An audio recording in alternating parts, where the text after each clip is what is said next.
Happy spring.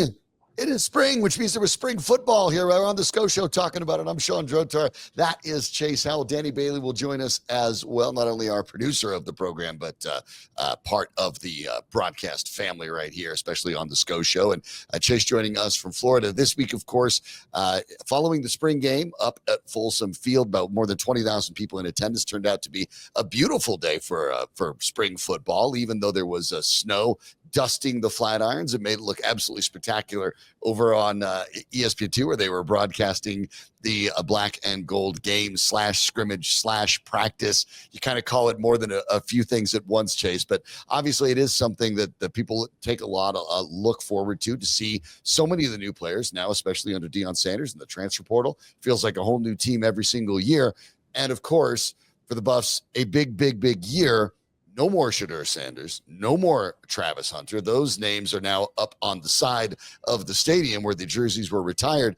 But it also means that the Buffaloes are not only looking for another quarterback, but Coach Deion Sanders, for the first time in his career, will be coaching a quarterback other than his son. And we don't know which one that is. I think a little bit of a surprise there that Julian Lewis ended up starting with the ones in that game. Kaidon Salter played mostly with the twos. I guess we're going to have a quarterback controversy on our hands. It's going to give us something to talk about here on the SCO Show. But, I got to watch the TV broadcast, obviously out of town. I wish I was in Boulder. That looked really like a great day in Boulder. It was a really nice day, and it was good to see those quarterbacks out there. And you're right, I agree. It was a bit of a surprise to see Lewis out there with the ones, and initially – did not look super impressive. He looked like a guy who is, quite frankly, 17. He doesn't even turn 18 until September, which I think people don't realize that when you hear about Lewis. And let's zoom out a bit before we dig into this situation in the spring game. Let's zoom out a little bit, Chase, because like I just mentioned, Lewis is 17 years old. He won't even turn 18 until the season begins. I get that he's the top quarterback prospect in the country. I get that he spurned Southern Cal to come to Colorado. And the presumption is, well, of course, if he's not going to play on day one, then, maybe he's going to hit the transfer portal and go somewhere else. But CU seems to have a better plan for this because Kaidon Salter, the transfer from Liberty, only has this year left in eligibility. So if Julian Lewis doesn't win this job outright, it's clear the Buffs have a longer-term plan. Yeah, and I think it's great that they're giving him an opportunity with the ones. I think it shows that they're willing to develop him and they're willing to give him lots of opportunity. Obviously, when he came in, when they got Kaidon Salter, we didn't really know what this quarterback competition was going to look like because I think a lot of us with Kaidon Salter's experience thought that he was likely going to be the one that was going to beat out the true freshman 17-year-old. But now it looks like Julian Lewis is going to be right in the mix. And, he looked – it was really hard to tell, and we're talking about practice here, but when it looked like the one defense, the first stringers on defense were much better than the second stringers on defense. That was kind of my overall takeaway from trying to compare these two quarterbacks. So when they're going up against completely different teams, I thought it was kind of tough to evaluate. Yeah, Kaidon Salter looked much more in control, but I thought the first team defense was very impressive. They had a nice pass rush, a couple linebackers that looked really good. I thought a couple of the new safeties looked good as well. So I thought the first team defense was much better than the second team defense in this game, which really means it was hard to have any major takeaways about the quarterback competition. Yeah, that's a really good point because you're right. You have Lewis there in this stadium, even though it's half full, the biggest he's ever played in, and you're placing against number one defenses. And I think for Lewis, that should probably be something that gives him a lot of faith because it shows that the program believes in him. They're going to throw him right in there and say, hey, you're going to run with the ones, but you've got to face the ones as well. In Salter's case, you could see much more polish. You could certainly see the mobility. He has a much stronger arm in person than I think a lot of people realize, and he's pretty accurate. So, I think there's a lot there that are similarities when it comes to extending the play to what Shedeur Sanders did in his last couple of years. But the difference is that when Salter wants to run, he can make some things happen. Yeah, I thought he looked very much in control pretty much the whole entire day. And Matt Berry had a good note. I think he called Hugh Freeze before the game to see what he thought about Hugh Freeze's former quarterback at Liberty before Hugh Freeze went to Auburn. And one of the things Hugh said was he has crazy arm talent. And I don't think a lot of us expected that when he was coming in here because we do talk a lot about his running ability, but he is a true dual threat. And I think either one of these guys seems like a very capable quarterback. Obviously, they're not going to be Shedeur Sanders, but I think if you're going to take something away, you feel very comfortable about Kaidon Salter's experience. And if Julian Lewis is able to beat him out, I think that just shows how good the 17-year-old really is. But I really want to get an idea of what you guys thought. I know Danny Bailey was boots on the ground there. Sean Drotar was boots on the ground. I can only pick up so much on TV. Yeah, it was pretty cool. I was down behind them in the end zone when they were warming up, and they both looked really sharp. And then obviously, like you said, that first team defense was pretty solid. So they had some trouble against the first team defense. Juju definitely was a little shaky, but we got to see Kaidon Salter run the tush push. That's right. Successfully. Cool. So that was pretty cool to see them run. And that was like the only time he ran the ball. Coach Prime said afterward in the press conference that we are going to see a lot more of him running very soon. So I'm looking forward to seeing that for sure. I think we're calling it the Boulder Bump. Okay, I like that. There you go. That's not bad. Yeah, it was kind of funny that you saw that, but it was pretty effective.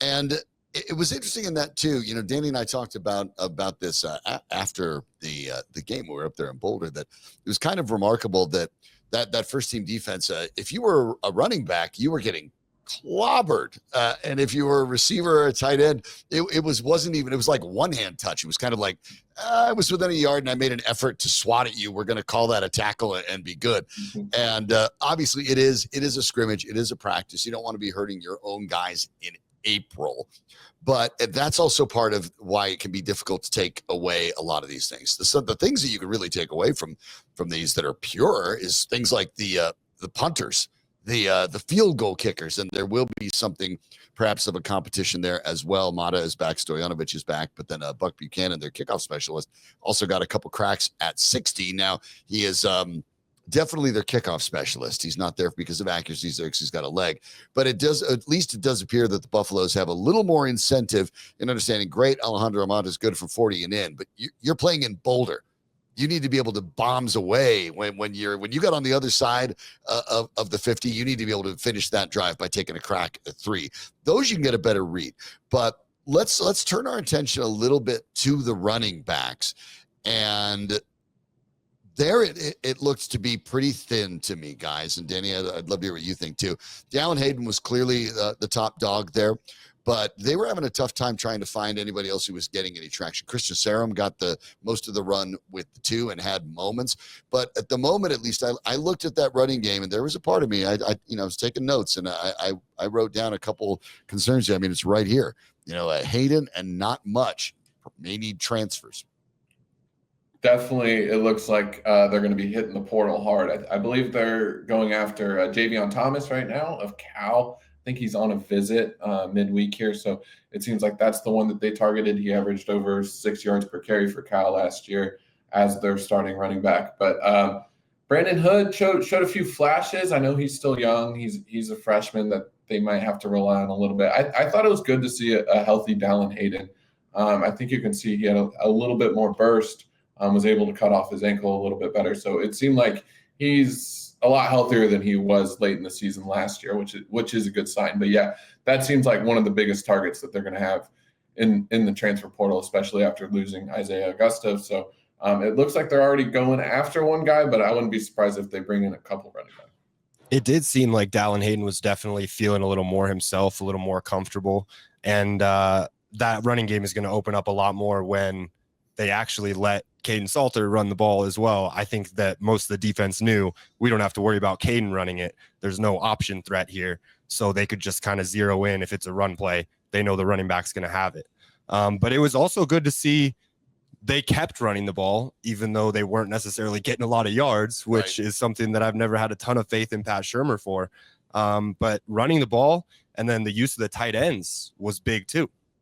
Tight ends was a big part of that. That was one of my notes as well, because in the tight end position, obviously, you haven't had very much since Michael Harrison left. And you don't have a particularly diverse offense when you do that. So the fact that they added a little bit there, Savell Smalls is back, but Zach Atkins looked really good. Atkins, to me, looked like an impact player. And it'll be interesting to see how quickly he becomes part of the offense. There were a couple guys in that receiving game. Atkins really stood out the most. But then when you look at even some of the pass catchers on the other side, Joseph Williams looked like an immediate impact guy, had a pair of touchdowns in the scrimmage. And Quanell Farrakhan Jr. had a couple of plays that really stood out too. He's all on my notes. Is there the ability there? And you know that Terrell Timmons is back and Amari Miller's back. But all four of those guys, the smallest one of them is 6'1". So now you're not only getting speed and you're getting hands, but you're getting size too. And if you can add someone like an Atkins to that, that's a good solid 6'4", goes 250, 255. Now, all of a sudden, whether you're Lewis or whether you're Salter, you're looking at it saying, okay, I don't have Travis Hunter and I don't have Jimmy Horn. And okay, I get that. But there's some, the cupboard there at least is not empty. In fact, it may be even getting a little bit better, because if you can even add tight ends that can be impactful, this group could conceivably even be better than the one that Travis Hunter led. Yeah, we got so comfortable really over the last couple of years of pretty much only seen 10 personnel. They had 4 wide receivers out there, a bunch, even in the spring games over the last 2 years. But it seemed like pretty much this whole game, and I know you guys were there, but it seemed like they just wanted to run out of 11 personnel. There was a tight end in the game pretty much that whole time, which seems to be what Pat Shurmur wants to go to. And when you have a weapon like Zach Atkins, and it looks like I'm agreeing with you from what we saw the other day, I think that just adds a new dimension and probably should help them in the run game as well. So now you got Kaidon Salter, who can help the run game. You're bringing in more tight ends, and obviously if they can find a big time running back, I think we could see a little bit of a different offense. I also think it was interesting, just from my observations, I feel like everybody that stood out were guys that they got from the transfer portal or they were true freshmen. So I think that was a really good sign too. It seemed like some of the most impactful players on Saturday were new guys, which I think is kind of what we were hoping for. Martavius French was everywhere. He really was. Boy, that's one of the guys, along with Joseph Williams, among the new guys. I was a lot of notes of mine are on Martavius French, who really was all sorts of everywhere. And by the way, as I talk about Atkins too, keep in mind behind him, Charlie Williams, also a tight end, performed rather well in that black and gold game. So you have a couple tight ends who stood out, I think, which is obviously very promising for teams got nothing out of it. But yeah, French in particular and the defense looked quite a bit better. Well, let's go to one of these dynamics is tricky, right? Because the offensive line around Jordan Seaton and stuff is a little overhauled, and they looked as if it was still a little problematic in opening holes for the running back to get through. It appeared it was still problematic to avoid pressure. Julian Lewis at one point was, sacked. You don't get touched, obviously, was sacked early on. And another one was rushing on his drop back because he saw pressure and ended up basically catching his toe and tripping and falling on the turf. So on the offensive line, it's good the defense is looking promising and starting to look more and more complete. But the offensive line part of that equation, and when you look at the ones against the offensive line and the defensive line, there's still work on the offensive line that needs to be handled as well. Yeah, definitely. And maybe you have to credit a little bit of the defensive line on the first team defense, right. But it looked like they don't have much cohesion yet. I think that there are some pretty good talents on that offensive line. We've heard a lot about Zach Chrysler. They are much, much bigger than they've been over the past 2 years. It seems like pretty much everybody on the offensive line, maybe outside the center position, is over 320 pounds. They are massive dudes now, but they need to find a little bit more cohesion. I don't think that was one of the bright spots, but you could also credit CU's defensive line. I think they have some really good pass rushers as well, which I'm very excited about. So it's hard to tell which one is it CU's offensive line being bad or is it CU's defensive line being really good? But I wasn't impressed with the offensive line, especially with that first team offense. Yeah, and graduate transfer, at least center McGill actually does go 320. So this line could be really, really big. So as long as they can just continue to just make sure that that's where I think the running game is important, guys, because you want to get those big guys moving forward and getting there. You don't want necessarily every time to be back there, their feet moving backwards. But before we switch too much to the defense, because there was a lot to like there, as we're talking about, black and gold games and spring games and scrimmages. What are we trying to establish, right? A pecking order, if you will, of who is where. And that, of course, gets us right to the corner of our screen with our friends at Peckish. Packing order. Wow, a true pro there, Sean Drotar. But Peckish are one of our presenting sponsors here on the SCO Show. 2 locations, one off of Bellevue, one up on the hill in Boulder. They are CU approved, as we talk about every single week. You walk into the one in Bellevue and there are CU logos everywhere. It is a true CU bar, and we love their wings. We love their pizza. I even love their beer. So it is truly one of the best spots you can go to if you are looking to grab a bite, especially their wings.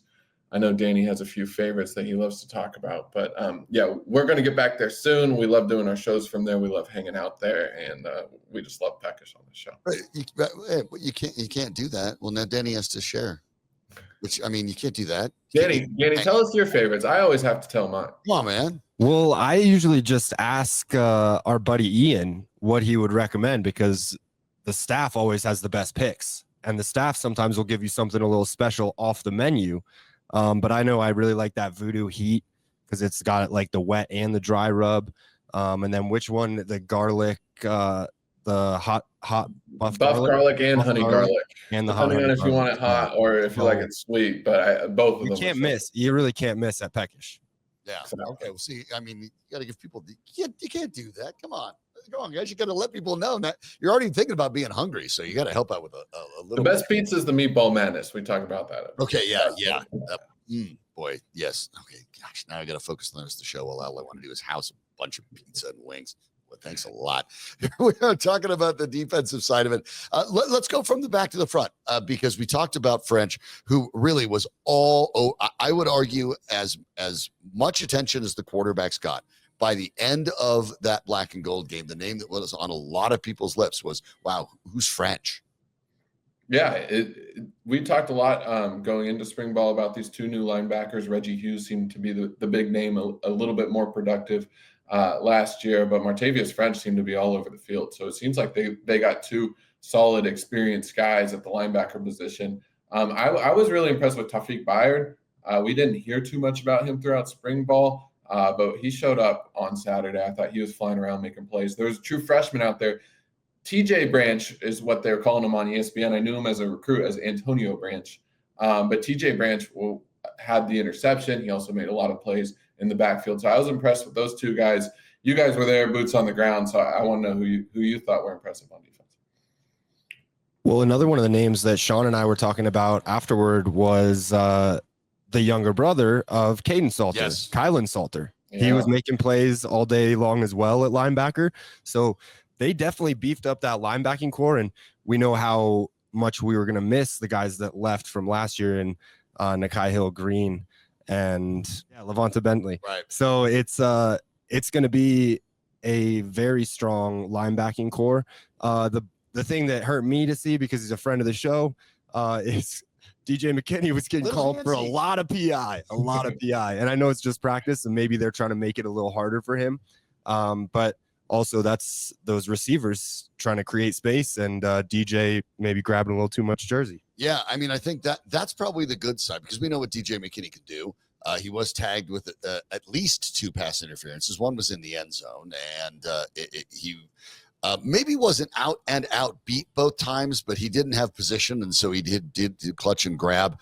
And maybe that's a sign that the receiving core looks this good, because we know DJ can be better than that. On the other side, though, Carter Stoutmeyer looked really good and didn't have any of the same issues against many of the same receivers. So maybe that's a good sign for Stoutmeyer coming into this season as well. So there's something to like there. And when you look at obviously one of the big news coming out of the black and gold game was the opportunity for Ben Finnesseth to be able to get his scholarship. And Danny, you were, I'm still doing a couple things in my role up there, but you were down there and got to sit into the room where Finnesseth got to share all of the news and talk about that with the media.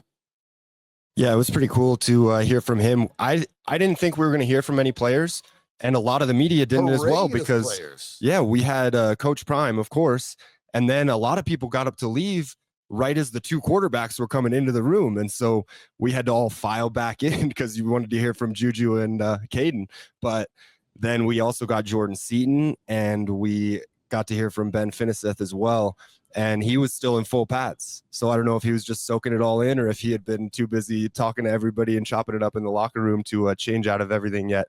But it was good to hear from him. Jordan Seaton kind of put him on blast and said he was crying when Coach Prime announced it. And he said in his press conference, he said, well, I got a little teary-eyed and I tried to hold it in. And they said, what somebody else in the media said, Jordan said you were crying. And so he put him on blast a little bit, but it's a big deal. It's a big deal. And he worked hard for it. And he's one of the OBs. So we love to see that recognition for a guy who's stuck with the program through the transition and through a lot of other guys leaving the program. He's been around the whole time. And Coach Prime talked about how he's always got a smile on his face, and he's a great team guy. So big part of the locker room, and he got recognized for it. So glad to hear that. Glad to see that. That's exciting stuff, obviously, when you're talking about and I think, guys, this is something, it's always a feel-good story. I get that. And that's appealing. But I do wonder now, in a world of NIL, in a world of transfer portals, in a world where guys are move around all the time, if some of these things, when a player has been grinding and doing everything that the program requires them to do, and then they end up getting their scholarship, I do wonder if that's maybe even more impactful than it used to be, not less, because it shows that your coaching staff is paying attention to every single one of these guys, not treating you as necessarily disposable, and showing the rest of the roster that, like, no, we reward the guys that put in the work, not necessarily just because you transferred here and showed up and you expect to get something. I do wonder if that's one of the interesting side effects of the new college football landscape, is that now all of a sudden when you see a guy like a Ben Finneseth earn his scholarship the hard way, if that actually doesn't create a little more team unity and a little more of what we like to call culture, which is one of the things that I think a lot of fans are worried is going to get blown up in this new landscape of NIL and transfer portals. One of the residual effects of what has gone on in college football the last couple of years is walk-ons are basically becoming eliminated. There's now 105 scholarships in D1 college football. It doesn't seem like they're as much of a requirement for these teams. In years past, you used to have walk-on guys to be able to fill your practices. But now with all the scholarships that they have, and if you're a walk-on guy nowadays with all the film that's available, you can go play D2 football and earn a scholarship if you're able to be very productive. And so I feel like walk-ons are kind of dying. So it's always cool to see one that has worked really hard. There's not many OBs still left in this program because a lot of them have graduated out or transferred out. But it's good to see Ben Finneseth, who seems to be a fan favorite, a Coach Prime favorite, just a super likable guy, and a guy that continues to make plays. He made plays during the season on special teams, and it sounds like he's done a great job throughout the spring. They've had him running with the first team at safety, so obviously well-deserved for Ben. Going into the now post the black and gold game, obviously it's going to go quiet for a little bit, except the transfer portal is back active. And one of the very first things that Deion Sanders said in his press conference after the game is he basically had like a kid at Christmas with a giant wish list of, I want a pony, and then I want the Hot Wheels car, and then I want a PlayStation, and then that's basically what Deion Sanders was doing for the transfer portal. Yeah. Yeah, I love how transparent he is about it. He's like, we're gonna go get 15 to whatever he said, 20-something guys. It's like he's going to the mall. He's got a shopping list. Like when people go pick groceries. Yeah, he listed almost every position. He's like, we're going to get this. That was the other thing. It's like linebacker, corner, safety. But he knows it, and they're already off to a pretty good start with that. They had a few visitors over this past week. They got a couple of commits. It seems like they got their safety. They got a corner. They've already touched on offensive line. So it seems like they're off and running in the transfer portal, and we're going to see a lot of that coming in. And I'm sure here on the SCO Show, we'll be breaking down every single guy. Yep, we'll be on top of it. But also the NFL draft is this week. Of course, both Shedeur Sanders and Travis Hunter hot off their jersey retirements, and now up on the facade there, the fourth and fifth fifth and sixth players retired in Buffs history. And that was, before we go into the draft part, that was interesting because I get the reasoning behind it, right? It's going to be hard, even if this was down the road a few years, it's going to be a little bit hard to get Shedeur Sanders and Travis Hunter in the building at the same time. But we can get into whether it should have been, who knows, a waiting period and all that. And Deion Sanders, I think, made some pretty good comments about it. We can do that in a future episode. There will be time to break that down. But it was kind of striking to sit there and realize, like, This is the fifth and sixth people in nearly 130 years of Colorado's football to have their jersey retired. And it happened prior to a scrimmage in a half-empty Folsom Field. That part of it, while I understand it was timing, it was scheduling, it was an opportunity to maybe get this on television too. Let's be honest, that was part of it as well.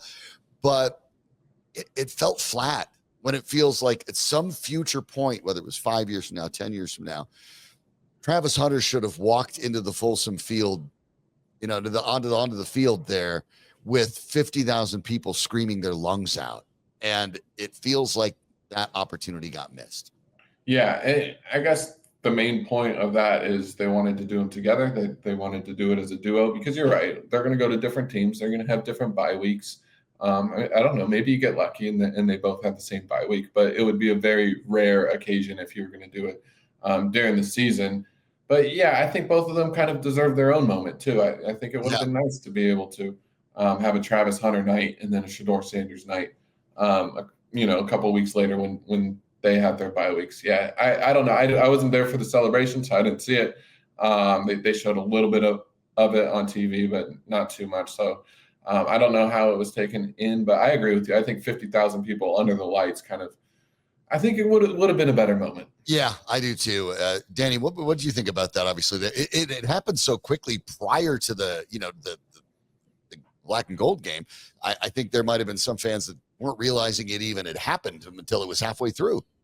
Yeah, they were sticking to a very rigid schedule, which was great for us because they were on time. And we got back here on ESPN2. You have some things that have to happen. Yeah, but we got back here in time for the Avs game and for our watch party at number 38.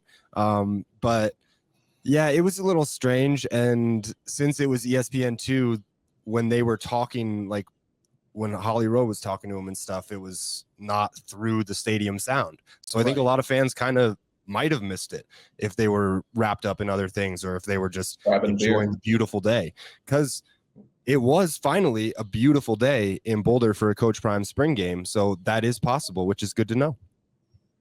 Yeah, they finally got one in, right? And that was one of the few complaints that Deion Sanders had about it. Actually, he was a little frustrated that the field wasn't full. Maybe the snow scared some people off. Maybe the novelty actually in year 3 with Deion Sanders has kind of become a little bit normalized, which by the way is a good thing, not a bad thing.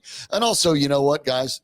It doesn't matter because they already opened the can of worms. The NCAA did not let Syracuse come in and let them scrimmage. Next year, watch. I mean, mark my words here. If I'm wrong, it happens. I'm wrong all the time. On this one, I'd be surprised if I am. Next year, across the entire country, spring games are going to be scrimmages with other schools. Watch it, because if leagues, if these conferences don't like money, all they're complaining about is what are we going to do with NIL? What are we going to like? Hello.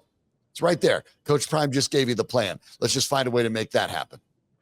I went to at least 4 spring games while I was in school that may have had 500 people max in the stadium. So this is still impressive what he's able to do, even if it's half field. But it looked on TV like they did a pretty good job. I know they didn't have the 200 deck there, but they had club level, which seemed pretty full. And then pretty much the whole lower bowl, maybe not the end zones. They didn't show much of that on TV. But pretty much the whole lower bowl had some people. So probably, somewhere 20,000, 15,000 maybe. Official one. I remember announcing it. 20,430. It's still on my list. Okay. Right there. So my eyes are pretty good then. I can tell how full Folsom Field is. But yeah, I still think it's impressive. Like, usually hundreds of people show up to a spring game, unless you're in the South. SEC football is a little bit different, but not in Boulder. No, I mean, that's the thing. You're not wrong. I mean, you used to be thinking a couple hundred people would show up for. So yeah, it's still a very big deal. And of course, now the Buffs get an opportunity to get promoted further with the NFL side when the draft happens on Thursday. Travis Hunter and Shedeur Sanders both expected to be first-round picks. Hunter especially high. In Hunter's case, guys, presumably he's going to the Cleveland Browns, right? That's everything you've heard is he's going to Cleveland Browns at 2, who are going to figure out they're just going to go draft a generational player and figure out how to use him later. The idea of him going to the Browns, I know a lot of Buffs fans look at it and go, oh no, it's horrible. It's the Browns. Just keep in mind though, Kevin Stefanski has been the NFL Coach of the Year, not once, but twice. You're talking about a pretty creative guy who may be a pretty good fit for Travis Hunter and being able to use his skill set. It seems like they've kind of fallen in love with him throughout this draft process. I don't think they'd be willing to take him. What wouldn't you like, right? Right, exactly. I don't think they'd be willing to use a second overall pick on him if they weren't. And I think what that means is they're willing to utilize all of his talents. And so I hope that they're going to use a second overall pick to draft a guy that's going to play on offense and defense. And I think as CU fans, that's kind of what we hope to see in the NFL. Yeah, it's Cleveland. I think of that more of a quarterback graveyard. I'd be much more upset about Shedeur going to Cleveland just because we've never really seen a quarterback have success, at least in my lifetime there. But we have seen players have success in Cleveland. So I still think it could be a good spot for him. Yeah, it will be interesting because I talked about it with the Never Post Troy Rank on My Life Sports today that there are more and more reports that if Shedeur Sanders does drop.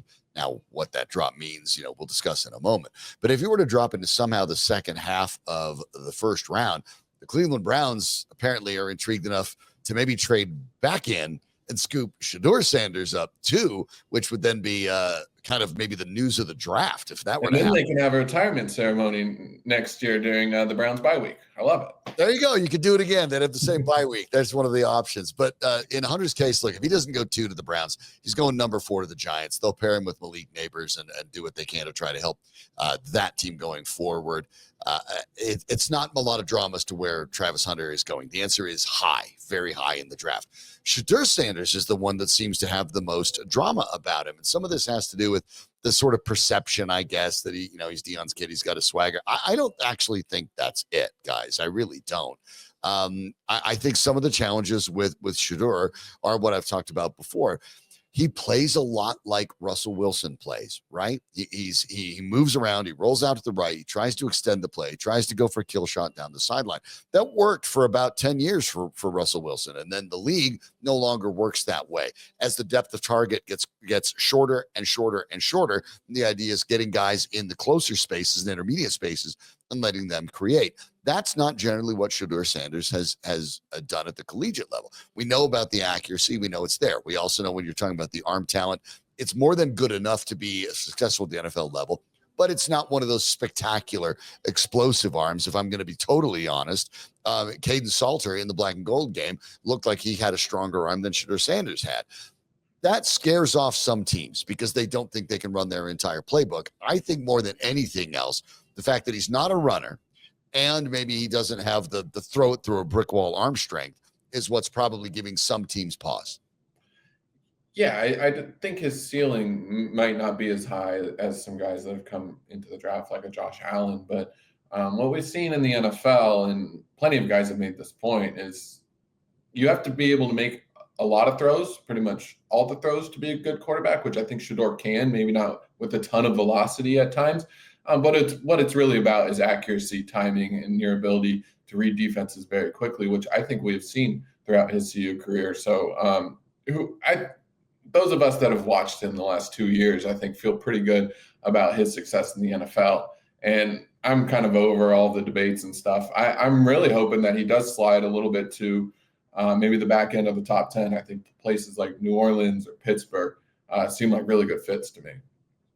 I agree with some of that because look, it is especially now. Look, Shedeur Sanders has had NIL money. Shedeur Sanders is already a millionaire on his own, not just because he's Deion Sanders' son, but he's made it himself. So it really does become less about the spot in which you're drafted as opposed to where you go. The idea it's like, oh, I got to be a top 5 pick. No, you really don't. As long as you're in that, especially a quarterback, if you're a first round selection, where the team you're going to matters far more than when you got selected. And that to me, when is maybe if you're Shedeur Sanders, this idea, this narrative as we're in silly season for the draft, right? We've been waiting for months and now we're just this is what I've been hearing and that's what I've been hearing and these teams are this and that. But in Shedeur Sanders' case, I'm kind of with you. His NFL prospects will be better in the longer term if he drops to a team that knows what he can do and wants to leverage it and doesn't worry about what he can't do. And that may be some of these teams which you've seen that the coaches be a little creative. You've seen a guy like Mike Tomlin be able to work with a lot of quarterbacks and make things that fit for them. for a team that's going to value accuracy, maybe a team that's going to value pocket passing, Shedeur Sanders is going to be a very good fit. It just might not happen to be one of these teams in the top half dozen of the draft. I love the idea of him possibly going to Pittsburgh. We know Mike Tomlin has had success. He's had success with bad quarterbacks, and he's had a lot of success with a quarterback like Ben Roethlisberger when they were competing for the Super Bowl every year. So I think that'd be a great spot. DK Metcalf is now there. Obviously got George Pickens. And I think Shedeur does. Both those guys have a little bit of an ego, but I think Shedeur does a great job with dealing with egos and getting those types of guys to kind of buy in to the way that he plays. I think he's just likable to these types of receivers. So I think Pittsburgh's a great spot. I think New Orleans, we forget how good of a start they had to this past season before they had some quarterback issues. They have some weapons, Chris Olave, a good young wide receiver. So I think those are great fits. I think much better coaching, at least much more successful coaching over the last couple of years. I would be very happy to see him slide to one of those teams. Yeah, Danny, do you have a preference if you're looking out for Shedeur Sanders? Where do you like him as a fit among the teams that have dire needs for quarterbacks? Well, a guy that used to be on this show, Nilo Piro, he's a big Mike Tomlin guy, and I think Pittsburgh would be a great spot. I actually was just looking at Twitter a little while ago, and Shedeur Sanders was talking to Max Crosby, and he said, whoever the QB for DK Metcalf and George Pickens, whoever that is this year. So maybe a little wink, wink, nod, nudge, nudge. Maybe he's going there. But I think that would be a good fit. I think also him in the New York market would make a lot of sense, throwing to Malik Neighbors, and if they can get some more weapons around up there.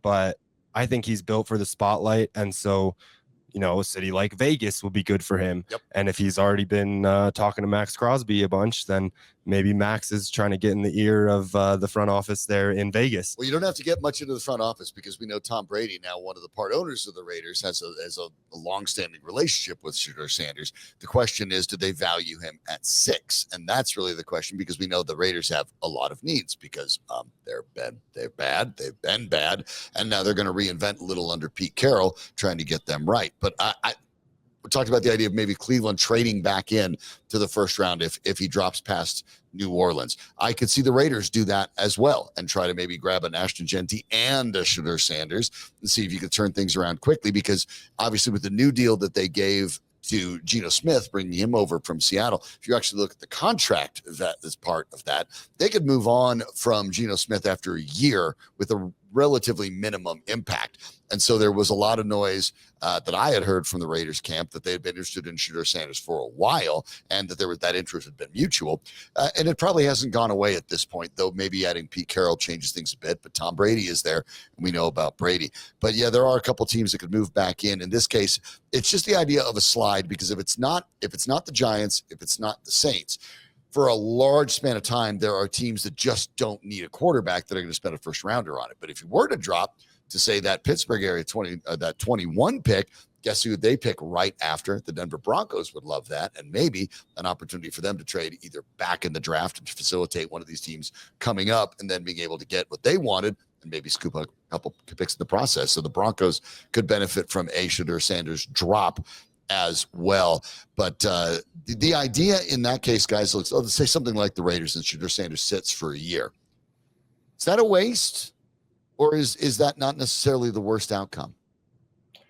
I think we've seen so many NFL teams be willing to do that. And I guess Patrick Mahomes is kind of the one that has made these other teams do it. But everybody was surprised that the Falcons took Michael Penix last year. It seems like these teams are willing to still take a quarterback in the first round, even if they have solidified that position already. That's why the Giants or the Raiders wouldn't be too surprising to me.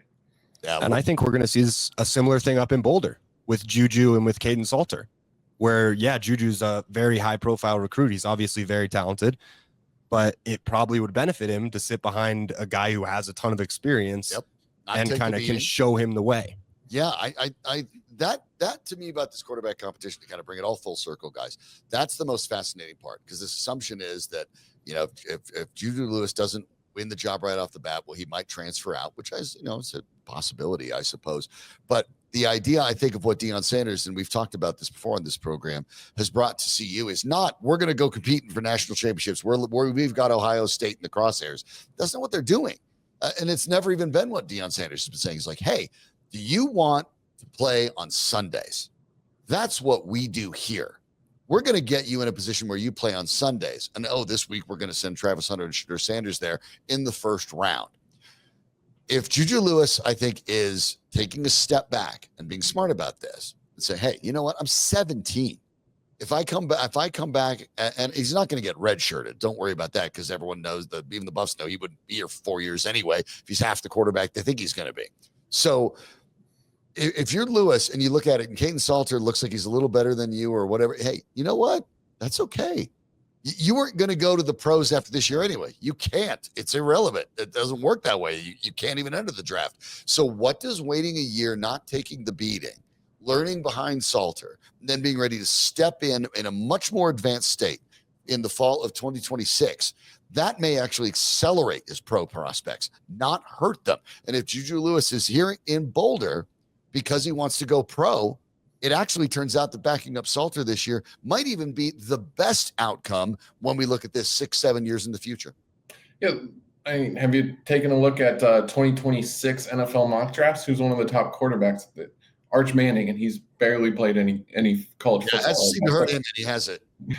Texas has put him in situations where he can succeed. They found ways to get him on the field and build some confidence, even with Quinn Ewers ahead of him. And they weren't afraid to bench Quinn Ewers because they knew that they had Arch Manning, and it kind of motivated Quinn as well. So if you kind of if you look at that, I think, there's a lot of benefits to the current quarterback situation, and I feel comfortable about both of them. So I love how we turn this draft talk right back around to the quarterback controversy, but I think that's going to be the SCO show for pretty much this entire summer. Well, I mean, it's going to be part of it. Obviously, it's the primary thing that people are going to be looking at. It makes perfect sense, and I'm looking forward to covering it all off season. Thanks for everyone for coming with us. Remember, by the way, we do know that the playoff runs are happening for the Colorado Avalanche and the Denver Nuggets. Who knows for how long? But if you haven't come down to the studio here at 38, make sure you come check it out down in Rhino. And while you're here, it's one of the places where you can get the SCO Show Buffalo Belgian Blonde, brewed by our friends at Resolute Brewing. And you can tap it at both of their tap houses, both the Centennial and up north, and you can get it right here at 38 as well. So, while you're watching that draft, maybe you can get yourself a SCO Show Buffalo Blonde and celebrate when Travis Hunter and Shedeur Sanders go pro. So always good to have an opportunity to do that as well.